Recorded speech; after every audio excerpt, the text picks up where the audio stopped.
नमस्कार, मी स्वाती सकपाळ. आपण पाहत आहात जनादेश वृत्तवाहिनी. पाहूया आजच्या काही ठळक घडामोडी.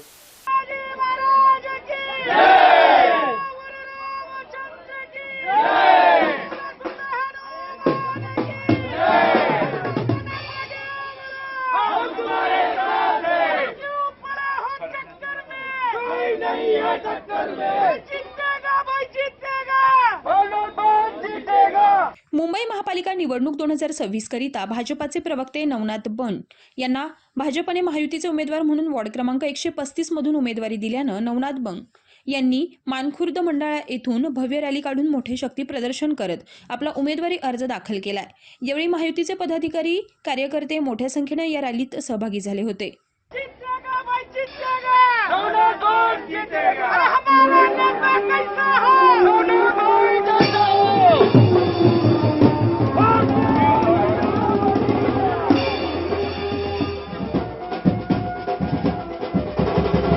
भारतीय जनता पार्टीच्या माध्यमातून एका सर्वसामान्य कार्यकर्त्यांना संधी दिली आणि या माध्यमातून आज मी भारतीय जनता पार्टीच्या वतीने महायुतीच्या वतीने 135 या वॉर्डमधून उमेदवारी अर्ज दाखल केला आहे.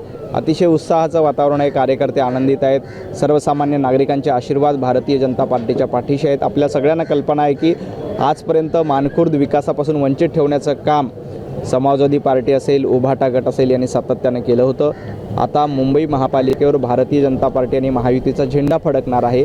त्या पार्श्वभूमीवर मानखुर्दमध्ये देखील कमळ फुलणार, 135 मध्ये देखील कमळ विजयी होणार, याच्यात अजिबात शंका नाही. विशेष म्हणजे वॉर्ड क्रमांक 135 मधून महायुतीचे भाजप उमेदवार नवनाथ बन यांना अधिकृत उमेदवारी मिळाली असली तरी सदर वॉर्डमधून महायुतीतील शिवसेना शिंदे गटाचे उपविभाग प्रमुख रणजित वर्मा उर्फ लालूभाई यांनी बंडखोरी करत अपक्ष उमेदवार म्हणून आपला उमेदवारी अर्ज दाखल केला आहे. अजून 2 दिवस आहेत. उमेदवारी अर्ज मागे घेण्यासाठी वेळ आहे. कुठेही बंडखोरी होणार नाही यासाठी स्वतः उपमुख्यमंत्री एकनाथजी शिंदे देखील प्रयत्न करतील, कारण युती धर्म पाळला पाहिजे आणि मला खात्री आहे युती धर्म पाळला जाईल.